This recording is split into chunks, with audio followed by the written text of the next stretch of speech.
Welcome, welcome, welcome. You are entering the 60-minute workshop on inattentive ADHD. Before we begin, it's always good to know who's in the space with us. So if you are able, put in the chat where you are dialing in from today, where you're streaming from today. And that will help us as well say hello to you. So hi, Rita, hi Leo, hi Sophia, hi Jessie, Jess, hi Nicola, hi all. Okay, so we're going to be using Menti today as per usual. And just to give you a heads up, we're going to also have a session on my colleague Tim's going to run next week. So stay tuned for that if you haven't signed up. And so if you haven't already, go to menti.com, use the code 21908012. That's 21908012. Hi from somebody in Manchester. We've got Czechia, we've got Denmark, we've got Adelaide, we've got Surrey, Sheffield, Canada, Ontario, Canada, North Wales, from Scotland. Amazing. Okay, so I'm just going to put the Menti code in so you have it in the chat, if that's helpful. And then when you click on that, what you'll do is thumbs it up and I will know you are with me. Hi from Ireland. Hi from North London. Okay. Once we are all thumbsing up as much as we can, I'm going to start the session. We've got 5 so far, and then we've got like 20 something live with us. So if the majority of you can also come in and share, it'll be a really good way to interact with today's session.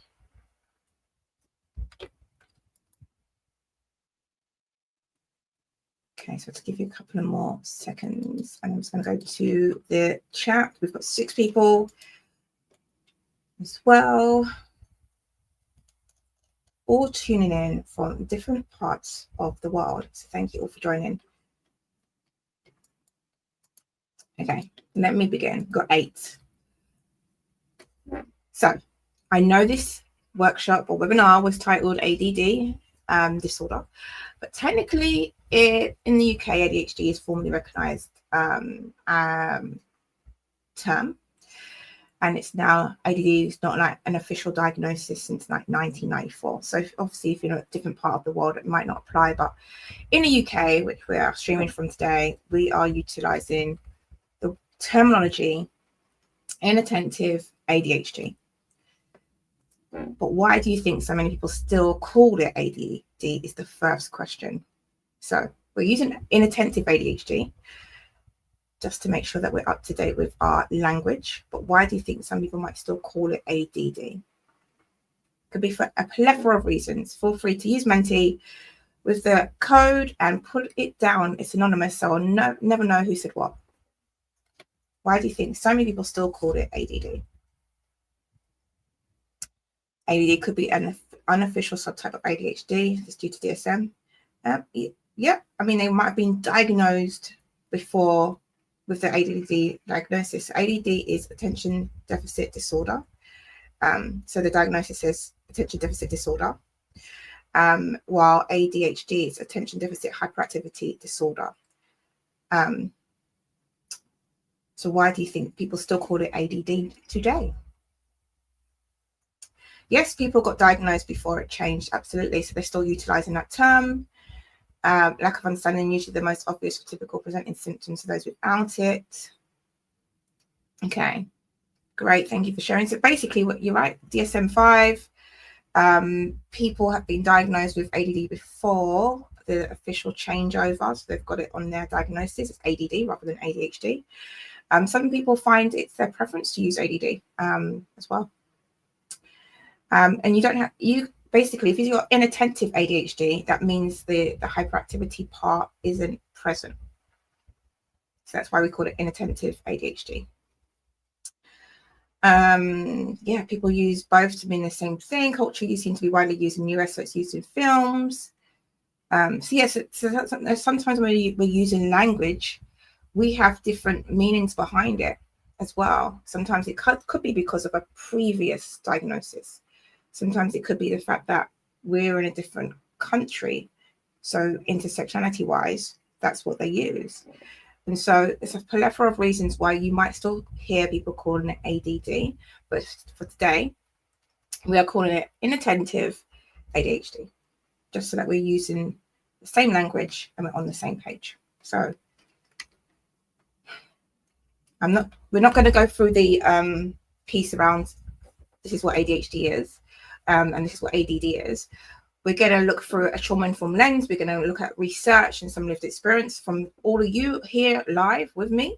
And we're actually going to look at systems that stick. And so I'm going to give you a bunch of different tools that you're going to utilize today. And those that have got the resource pack when you booked, you'll have a set of other tools that will go a bit more deeper to help you on your journey. So thank you for that. And if you've bought a certificate of completion, you'll also get that by the end of the week. So we're going to do some myth busting first. We want to make sure that we're all clear about what the myths are. We're going to talk about what inattentive ADHD really looks like from all of your different experiences. I'm going to share with you one strategy to begin with, but actually a whole bunch of different ones and some systems that could help. And then we're going to go through some Q&A. I know I speak fast, so we might not get through all of this because I'm going to be mindful to speak slower. I've been diagnosed with ADHD, combined type, OCD, dyslexia, dyspraxia, and I suspect autism, which is I'm waiting a diagnosis for. So I am variation of neurotypes. And so this has been done from a period of also coaching people that have inattentive ADHD as well, but also lived experience too. So just so that you know, this is a neuroaffirmative place. Here's my cat. Here is Miles. Bye, Miles. Just so that you know, it's a neuroaffirmative place. I want to make sure that you know you can chat freely. You can share your thoughts and reactions in the chat whenever they arise. You can ask questions at any point. No need to wait. Take what serves you, just like food, right? On a plate in a restaurant. Sometimes you see the menu and some of the things you're just not going to like, even though the menu said it looked great. And also your experience is valid as well. There's no right or wrong way to experience ADD, in a attentive ADHD. Okay. And so the recording is always going to be there for you to go back to as well. So let's talk about some myths. So if you go into Menti, thumbs up, you'll be able to see my cat's tail. You'll be able to see this screen, and we're going to start to do some voting. If you thumbs up before I begin, but which is not a common trait of inattentive ADHD? We've got A, B, C, or D.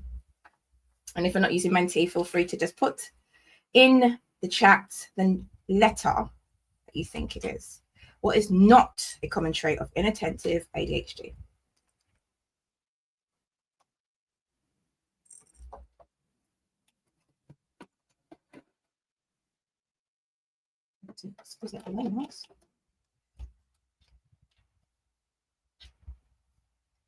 What is not a common trait of inattentive ADHD? I'll give you a couple of more seconds. So now we've got 21 who are on Menti and only 12 so far have been able to respond. So let's see where you are all at. I'm going to switch to comments while I'm waiting. Okay, great. So we have people in the chat saying C, some C. Great. And we have the majority of you saying C. And I can reveal it is C, right?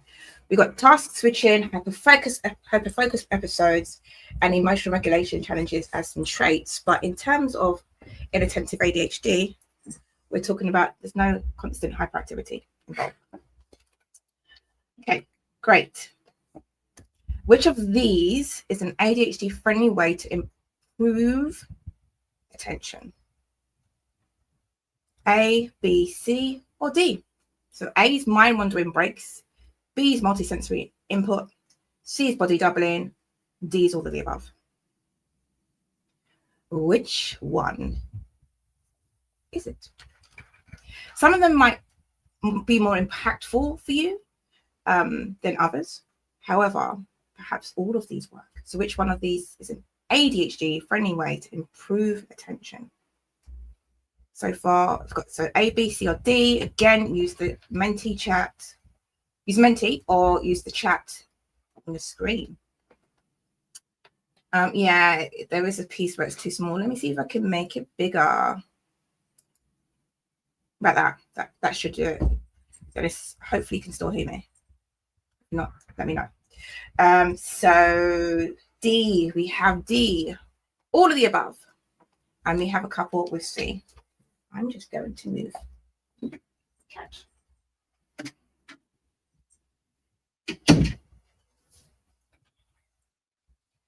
Okay, so I thank you all in the chat with D. Hopefully this is big enough screen now. So I'm going to go back and I'm going to reveal the answer is all of them. You could have chosen any, but all of the above work. Minor wandering breaks work. Multisensory input works. Body doubling works too. All of them. So regardless, choose one, choose all. They all work in some capacity. Thank you for participating so far. Okay. So the reason why they work, right? External scaffolding, dopamine regulation, co-regulation is just proven effective. And so there is some science, some research behind it as well. And so we know that these things work.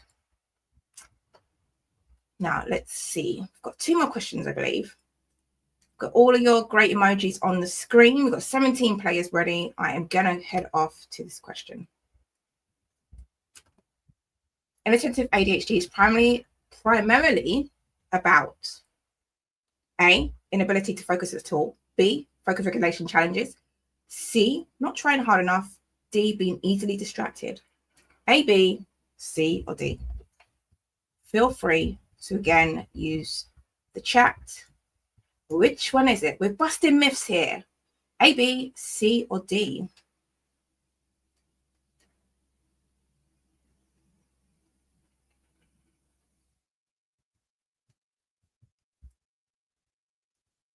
A, B, C, or D?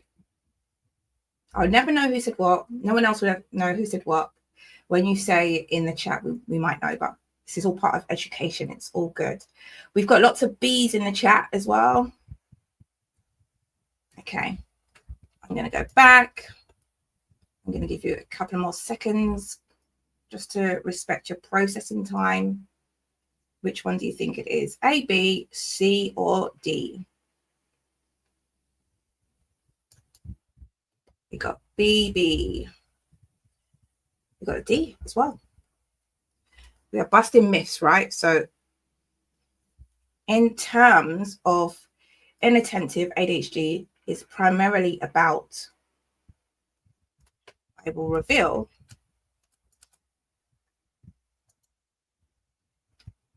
it is B. Focus regulation challenges. And let's just marinate on this. Focus regulation challenges. It's not about inability to focus at all. It's not about not trying hard enough, because we know we try plenty hard. And it's not just about being easily distracted either. There's focus regulation challenges. Okay. And this one is things that I know many people do. Some of these ones I've put in here. But I want to share with you what's going to be more likely to help someone with inattentive ADHD finish a task. Is it A, shaming themselves into doing it? B, breaking it into steps and linking it to an emotion or value? C, forcing themselves to sit still until it's done? Or D, fear of consequences? A, B, C, or D? Feel free again to use the chat. And I know sometimes you're thinking, well, these questions are really obvious. Actually, sometimes they're not so obvious, right? And sometimes this is why we're myth busting. We have B, B, B, B. Oh, I know it takes about 30 seconds to do, like it does it automatically. But thank you for sharing. I will see if we can slow it down. You still got time, I believe, to add your responses. So feel free to put it in the chat if that's easier. We have 15 who are able to do that so far out of 27. We have many B's.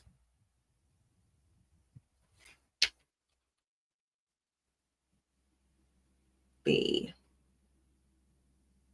Breaking it down into steps. And if D is working for you, then it might cause some dysregulation, long term. But breaking it down into steps and linking it to an emotional value is very effective if we're doing it from a regulated place. Okay.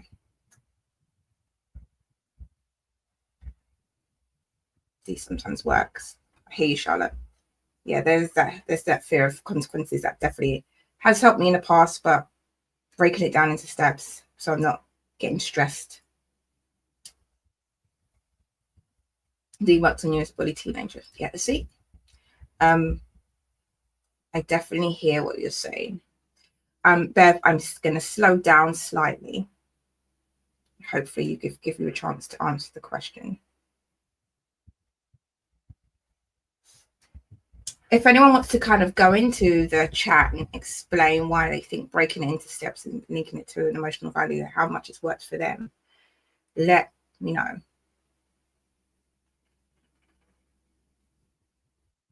If so if you can, from a long-term point of view, like strategy, right? B helps because the cortisol levels or stress levels will be lower by the end of the activity. When you're using fear of consequences, you've got that panic as well. Okay, so we've got B. We will send some resources around. Jess, do me a favor. Can you put some resources or links to helplines or something that might be helpful for individual that we could perhaps, or even just some resources that we have at EI as well that might also help with signposting? That'd be fantastic if you could. Thank you. Okay, so going back to the question, the answer is, if I haven't guessed it already, B. More likely, right? More likely. So 9 times out of 10 is going to help someone finish a task when they are broken in steps and linking it to an emotional value. So we're talking about interest. Where you're talking about the part around urgency, I guess that's where D fits in, right? But interest, urgency, or emotional significance rather than obligation is why. Again, I'm quoting what's there in the research. I'm not making this stuff up. So hopefully that gives you insights as to why. Okay, this looks like it's the final question in this lot. And then we're going to get into some nitty-gritty of looking at some things that might be helpful. I've got some frameworks that I've developed. Which of these statements reflect a neuroaffirming view of inattentive ADHD? A, people with ADHD just need to try harder. B, if you really cared, you'd be more consistent. C, your brain works differently. Systems should adapt to it. Or D, medication is a last resort. Again, feel free to use the chat. There's a timer on this Menti, so it goes after 30 seconds. So feel free to use the chat and put your letter in. So far, we have 1 for A, and 5 for C, and 1 for D. Remember, neuroaffirming is like, how do we do it from a empowering way, from a way that doesn't see inattentive ADHD as a deficit, more of as a strategic advantage in the world, right? And so think of it from that lens. What letter would you be choosing from that lens? Okay, we've got C. I'm gonna add to the chat.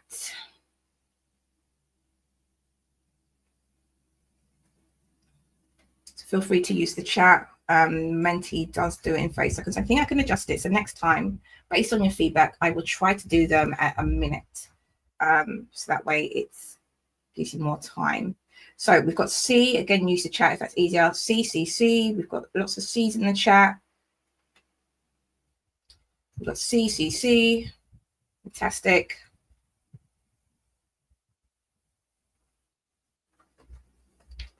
And we've got,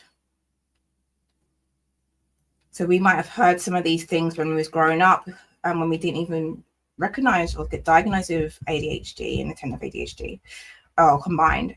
We might have heard them, or we might be hearing them now, but ultimately the way people create safe, psychological safe spaces for everyone is if it's framed as, my brain works differently. Systems should adapt to me. I need to make the systems work for me, right? I'm not saying the world should change. I'm saying actually the systems were modified. I can gain accessibility. That's all that is, right? Okay, so the answer is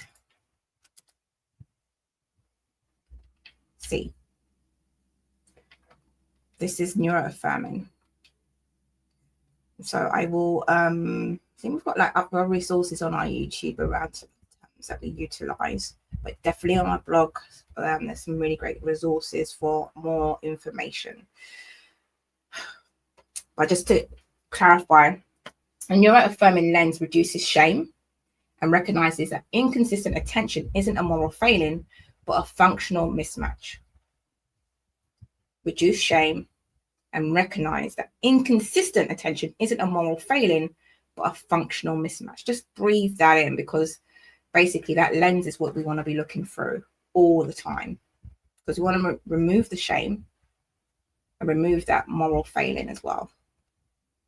If you're ready to start like looking through a neuroaffirming lens, even if you're like, I might still talk from a deficit unintentionally, put a 1 in the chat.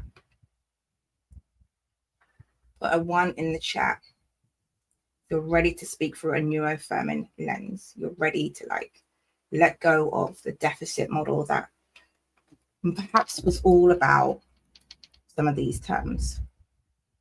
Trying harder, be more consistent. Medication is a last resort. All of that stuff, because it's not necessarily neuroaffirming. If somebody needs to take medication and it's helpful for them, then it's helpful for them. There's no shame there. Okay, so quiz leaderboard so far, we have in the lead Dr. Centipede. Actually, no, Tiger Baby. So well done, whoever Tiger Baby is. And well done, everyone else that has participated. It only shows the top 10, but everyone that's here today doing the work, appreciate you all. But virtual round of applause and high five for Tiger Baby. So just to bring it back to what we really want to take away today. Inattentive ADHD isn't a lack of focus. It's a focus regulation issue. All right. Wired differently. That's all it is. So we're going to go a bit deeper, and we're going to look at go past some of the textbook symptoms and look at some of the lived experiences. So I asked one of our volunteer content creators around what inattentive ADHD looks like for them.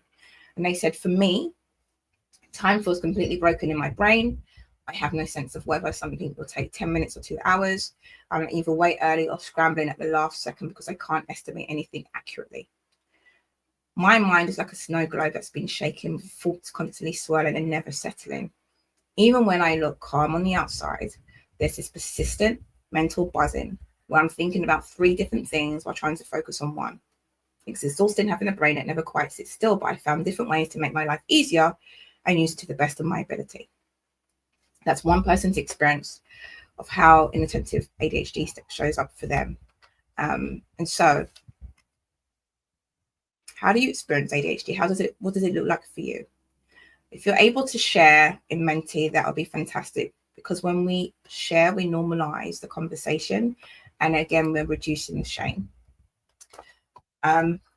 So put that in, mentee. So going back to the chat, thank you so much for putting your ones in, ready for that neuroaffirming lens. Appreciate you all for taking that baton up. So how do you experience inattentive ADHD? Feel free to use the chat. There's no timer on this part. So we're going to spend a couple of minutes here. So if you need to process, think about how it's affected you in the morning, the afternoon, and also how it's impacted you in a positive way.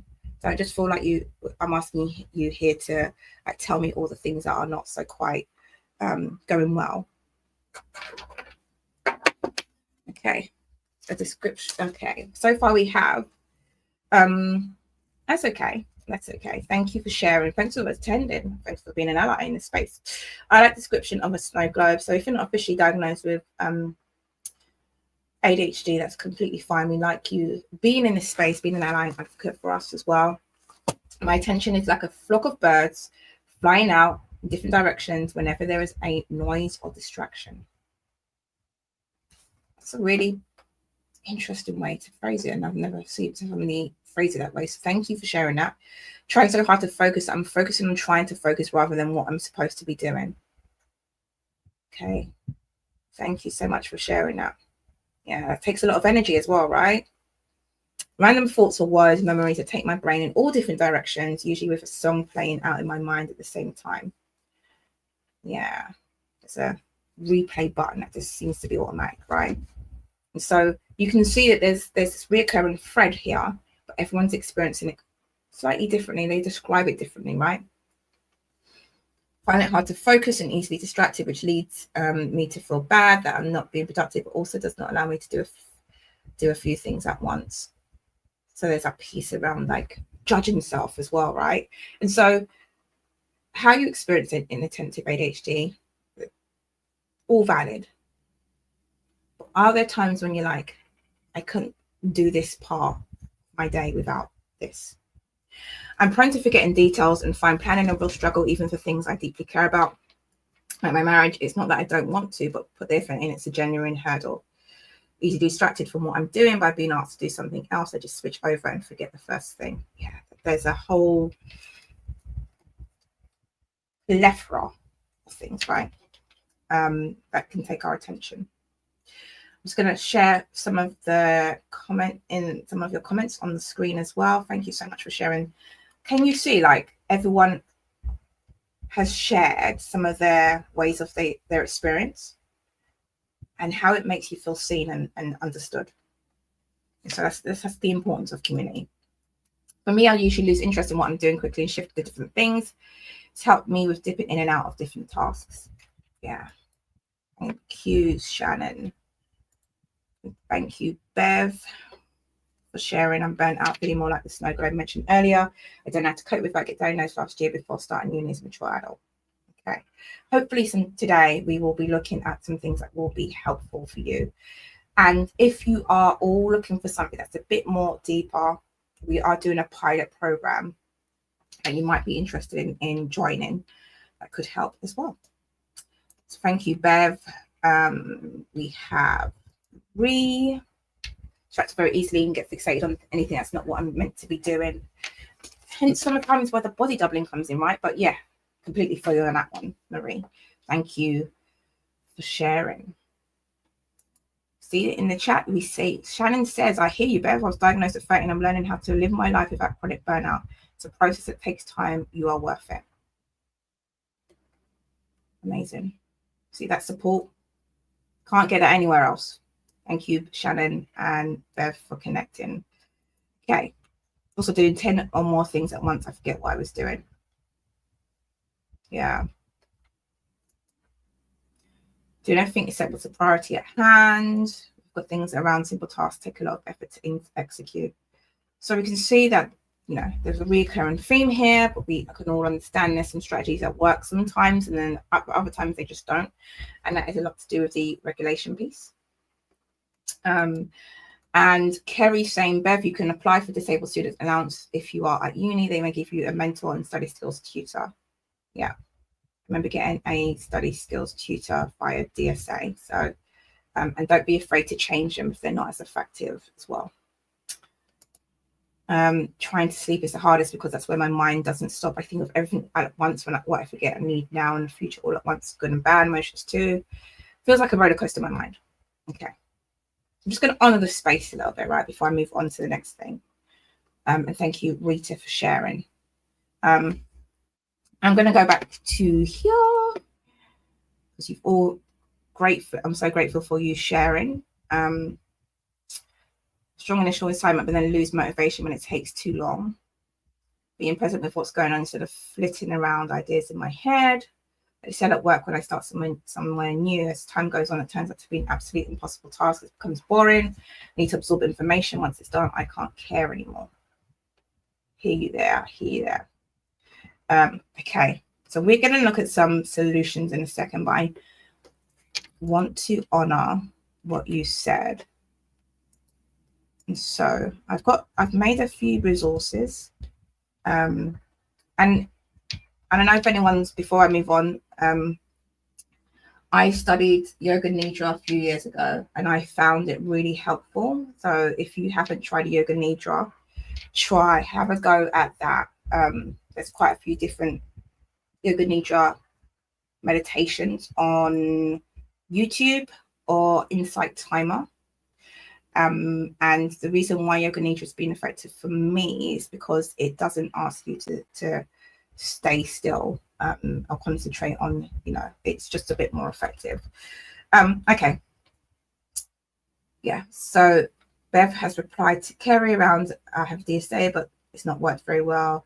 Thank you, Shannon. So yes, that advocacy piece, right? Sometimes it's not as helpful, and so sometimes you've got to fight and it's a bit too tiring to fight as well. So yeah, there's lots of solutions, but we like we've got like 26 minutes.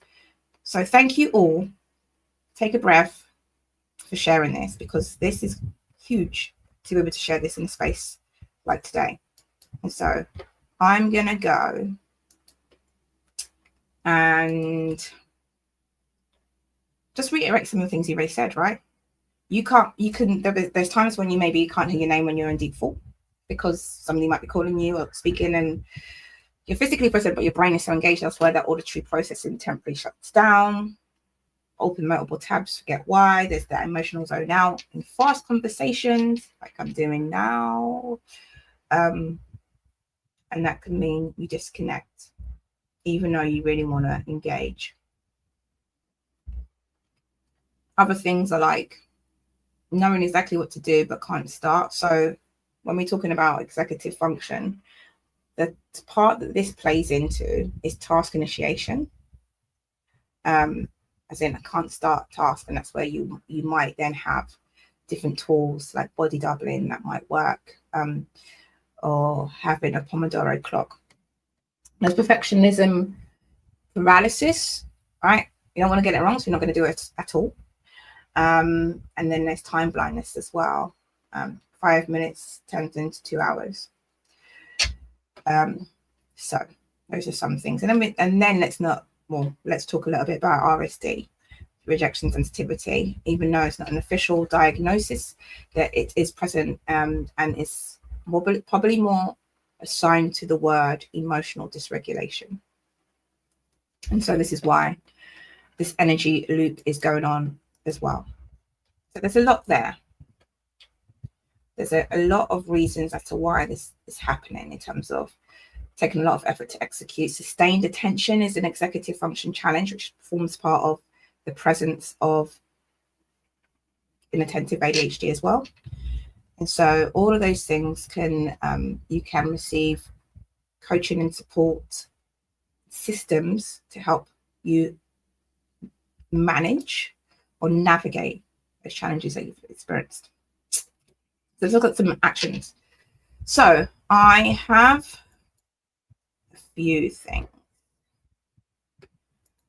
So some of you might not enjoy the word mindfulness, but I've got basically a few techniques that are on this document, and I'm just going to share the link so that you can see it. But let me share this tab.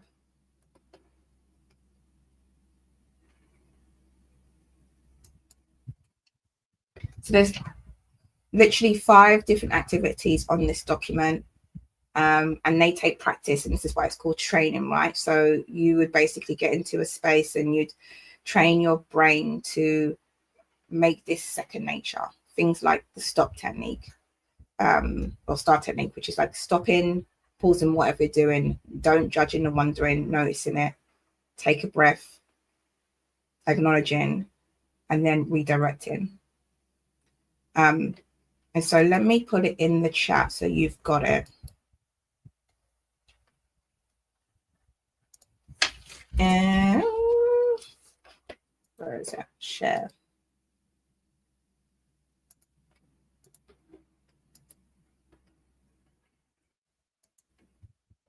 And that way you're going to be testing it out.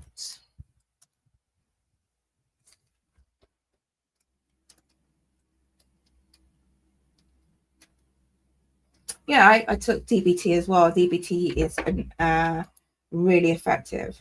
It helps you with emotional dysregulation and interpersonal communication and other elements, and very useful to do the training. Shannon's also said they found DBT effective. I found DBT more effective for everyday and long term than CBT. Yes. DBT helps me think of options and slowing down as well. Okay, amazing. So mindfulness is part of the DBT piece. So there's a few things that I've done on this to keep it to ADHD friendly as well. So you've got that document where you will basically be practicing it. And one of the ways to practice is to be in community, right? So we have a couple of Facebook groups, to be fair. But I think what I might do, if anyone is interested, is to put this as an activity within the group, so people can stay accountable. Okay, so there's that. I know that routines can be challenging, and I guess the best way to do some of this is to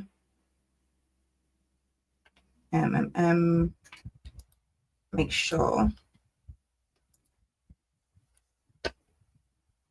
that you have it. We are going to go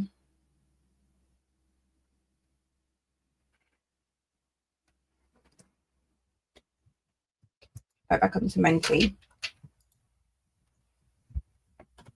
And so some of the pieces around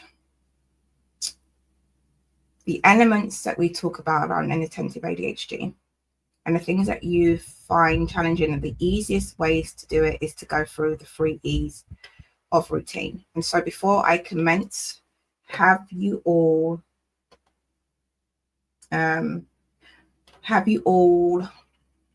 heard of the 3 E's? If you have, give me a 1. If you haven't, give me a 2. If you have, give me a 1. If you haven't, give me a 2. So insight timer, yeah, insight timer is really good. CBT can be helpful, but not always for bottom out processes, so it works amazingly. Can we download the Google Drive doc? Yeah, you should be able to, Charlotte. I think you can make a copy. So if you go to File, make a copy, you should be able to do that.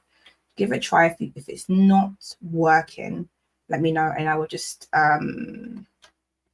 change the link type, because there is another one here as well.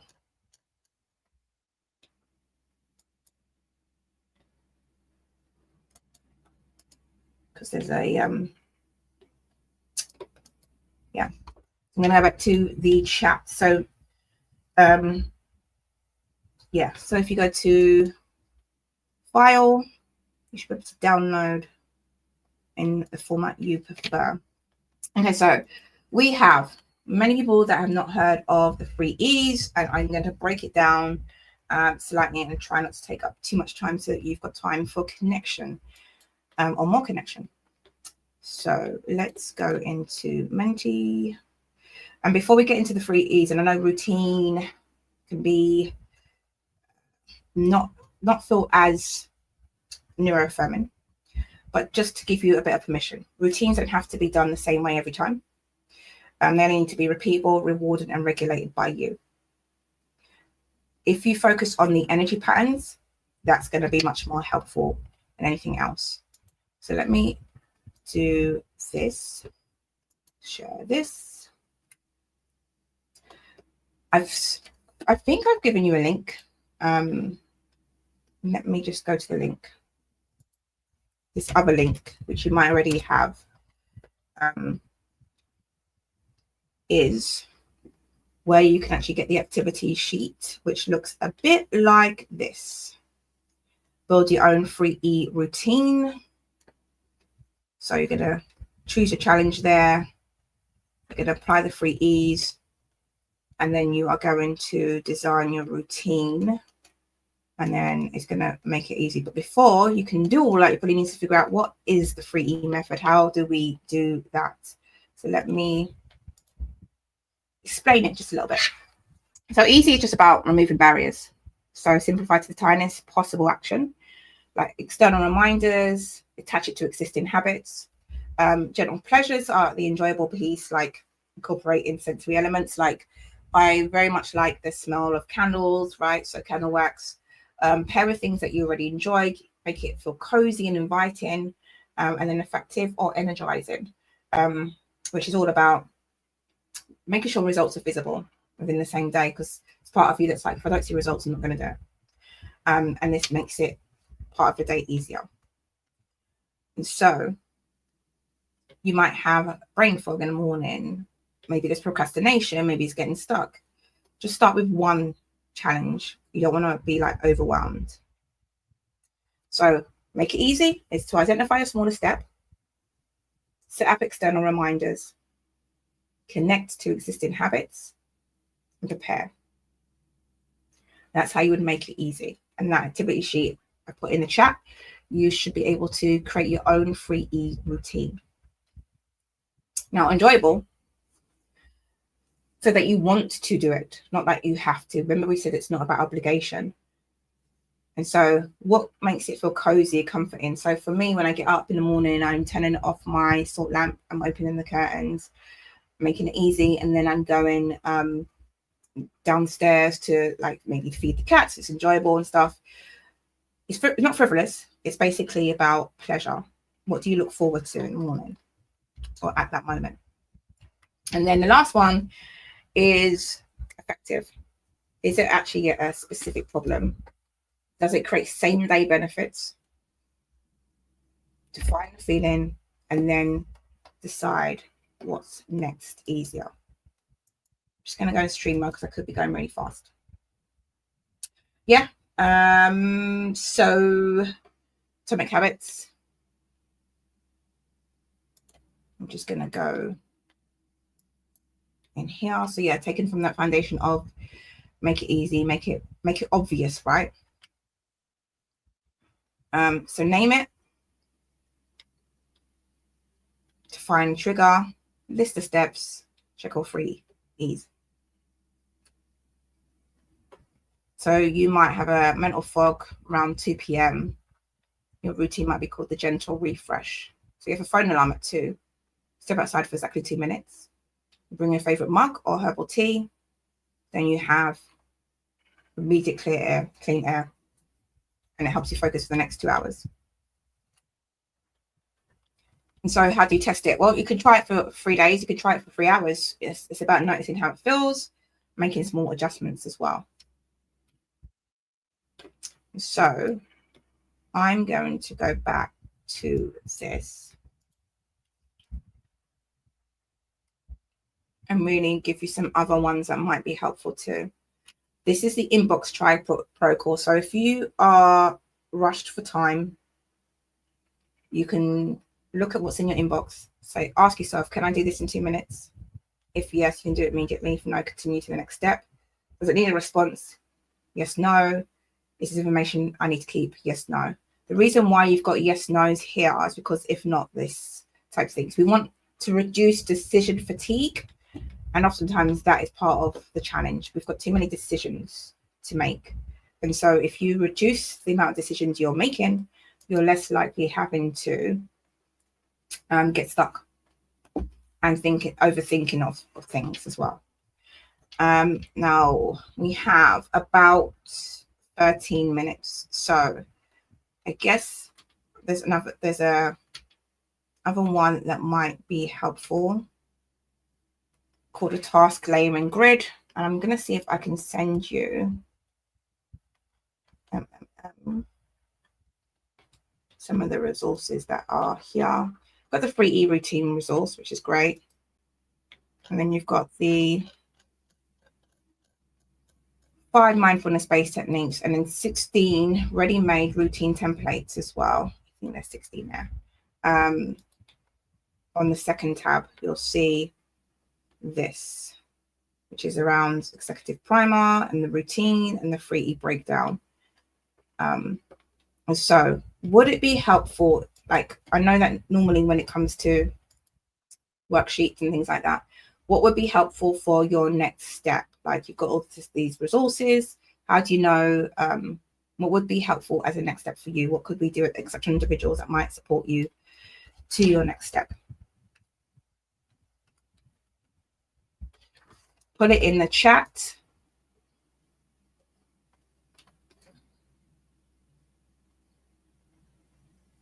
And then let me also know what's your one biggest takeaway and one action as well. So put it in the chat if you are able to, what we at Exceptional Individuals could do to support you next. And in the meanwhile, if you're still thinking of that and you want to come back to us at a later date, that's completely fine. We're going to be here next week with another session. That's my colleague Tim will be doing. Yes, the replay is on YouTube. As soon as this is over, you'll see it on YouTube. Okay, so what's one biggest takeaway and one action? What is, I skipped some slides due to time. I just want to make sure that we've got time to figure out what's your biggest takeaway and action, and then what is the next step that our team at Exceptional Individuals can do to help support you.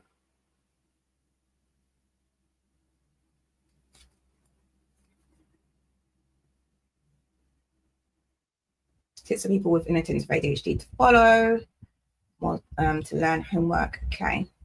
One biggest takeaway and one action. Use Menti or just use the chat.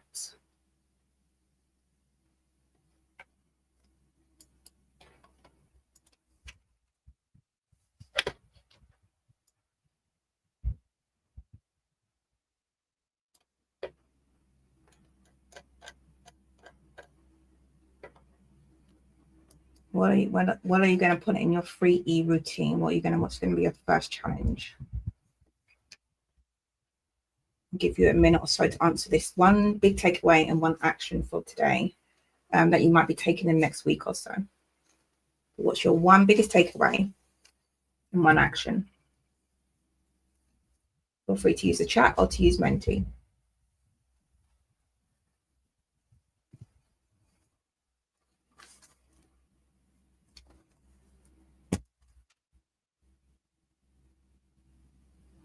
Okay, so we've got the idea of using freeze to build a mini routine to tackle a challenge. Okay, great. And if you've got more people in here that are going to be doing that, perhaps body doubling might be a really good solution as well. Okay, so hopefully you've all downloaded the Build Your Own Free E-Routine doc. And you've also downloaded the 10 ready-made routine templates. I think it's 10. Let's change that. And 16 routines. Find mindfulness, 16 templates, 16 ideas.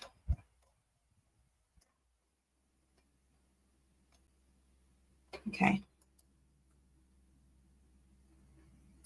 So what's your one biggest takeaway and one action? So far we have, I like the idea of using the free E's, apply more free E routines and do the homework. Me too, I have to learn more and better understand my weak points, homework. I don't have to push through, finding ways to make things enjoyable. Absolutely. Free E's. Easy, enjoyable, effective, or energizing. If you want to replace effective for energizing, you can do that as well.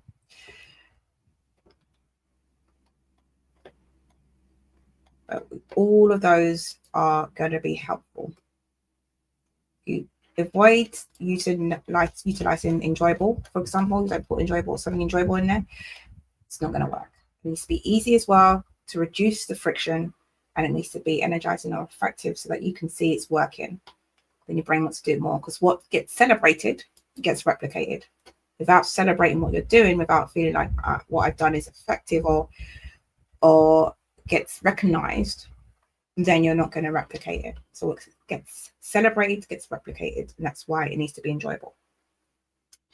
Okay, thank you, Jess, for sharing the links for support in the chat. Appreciate it. And thank you, Marie and Rita and Bev and Shannon, who are all going to be using 3Es too. So fantastic. And I'm going to get a resource pack toolkit together. That's actually, I've got one already. That helps with implementing this as well. So if you got that, you'll be there. Would like to know more about the 3Es. There might be an implementation session. So if anyone's interested in an implementation session, as in you practice the 3Es together as a group, like you go into breakout rooms, you say this is my challenge, and then we talk through some of the things that might be that you're working on, and you practice it. Then put in the word, what's the word? More, M-O-R-E, just put M-O-R-E in the chat, and we will look at creating an implementation session. M-O-R-E in the chat if you want that. If not, that's completely fine. Okay, so far we've got 2 more. So when I put it on Eventbrite, it's not going to be crickets. It's not going to be no one signing up, and I'm sitting there, Jack Jones, no Billy, no mates. So at least 2 people have said yes. More. Okay, we've also got about 6 more minutes left. So again, if you want an implementation session on the 3Es, as in we go through the 3Es, we go a bit deeper with the 3Es, we do breakout rooms, etc. Put the word more in the chat. Okay. Yeah, there can be challenges with tech, but we do tech training sometimes, and I think there are some tech training sessions recorded on our YouTube, so feel free to have a look. Okay, so we have 5 minutes left. Thank you, Sarah. I appreciate you. It was a bit last minute, so I appreciate you giving me grace and helping by having conversations about this. So thank you all. We've got 5 minutes. Feel free to hop off. If you're having problems with the downloads, then everyone that registered via Eventbrite will get access to the slides. So yeah. Okay, we've got more. Okay, fantastic. And I will send you a link. Okay, but do check out DBT because that is also very helpful. Thank you. Thanks, Marie. Thanks, Bev. Thanks, Rita. Thanks, Sarah. Thanks, Shannon. And everyone else, Caitlin, and Jess and April. Appreciate you all. And we will be back next week. My colleague will be talking about another neurotype and giving you some really good tools as well. So make sure you're registered for that if you haven't already. Thanks all.